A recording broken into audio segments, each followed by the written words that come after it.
Hai, selamat datang di Antique Channel. Di malam ini, aku mau membawakan sebuah cerita yang berjudul Satu Ranjang. Sebuah kisah yang tampak mesra di luar, tapi menyimpan luka yang dalam di balik senyuman dan pelukan. Jangan lupa untuk subscribe, like, komen, dan share ke teman-teman kamu ya. Dan buat kamu yang ingin bekerja sama, bisa langsung follow Instagram kami. Siapkan hati, dan selamat mendengarkan. Bab 1. Namaku Dara. 3 tahun sudah aku menjadi istri dari seorang pria yang, kalau orang lihat dari luar, pasti iri. Namanya Reza, pekerja kantoran. Wajahnya kalem, sopan, dan yang paling aku banggakan, dia selalu pulang tepat waktu. Setiap malam, sebelum tidur, dia akan menarik selimutku dengan lembut, menyibakkan sedikit rambutku yang berantakan, lalu mengecup keningku. Tidur yang nyenyak sayang, bisiknya pelan. Dan aku selalu menutup mata dengan senyum kecil. Merasa aman, merasa dicintai. Tapi ternyata rasa aman itu palsu. Senyum itu semu, dan ciuman di kening itu tidak berarti dia hanya menciumku. Aku tahu, cerita ini terdengar klise. Tapi yang membuatku terhempas bukan karena dia berselingkuh, tapi karena dia melakukannya dengan sangat rapi. Begitu rapi, aku sendiri butuh waktu lama untuk menyadarinya. Semua berawal dari satu hal kecil. Bukan bekas lipstik, bukan parfum asing di bajunya, tapi dari kaos kaki. Iya, kaos kaki. Hari itu Reza lupa membawa kaos kakinya ke kantor. Padahal dia biasanya paling perfeksionis soal penampilan. Aku iseng buka laci lemari bawah tempat dia biasa simpan kaos kaki kerjanya. Tapi di sana, aku menemukan satu pasang kaos kaki warna merah marun. Bukan milikku, dan jelas bukan milik Reza. Anehnya, ukurannya kecil. Dan aromanya bukan bau lemari, tapi wangi. Wangi seperti parfum wanita. Aku diam. Kaos kaki itu seperti tamparan kecil.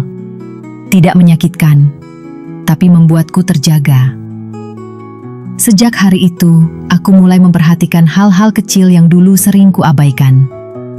Pulpen di saku kemeja Reza yang tak pernah dia pakai sebelumnya. Bekas goresan tipis di lehernya, yang katanya kesenggol tas kantor. Dan yang paling menghancurkan, fan dada suaranya. Reza memang tetap manis padaku, tapi nada suaranya tak lagi hangat. Seperti orang yang sedang menjalankan rutinitas. Seperti robot. Tapi anehnya, aku tetap memeluknya setiap malam. Kami tetap tidur satu ranjang. Aku tetap menatap wajahnya saat dia tertidur di sampingku. Dan hatiku terus menyangkal. Dia nggak mungkin selingkuh. Dia terlalu sayang sama aku.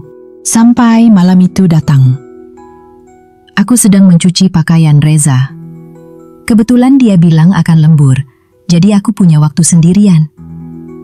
Waktu itu, aku mencuci bajunya dengan tangan karena mesin sedang rusak.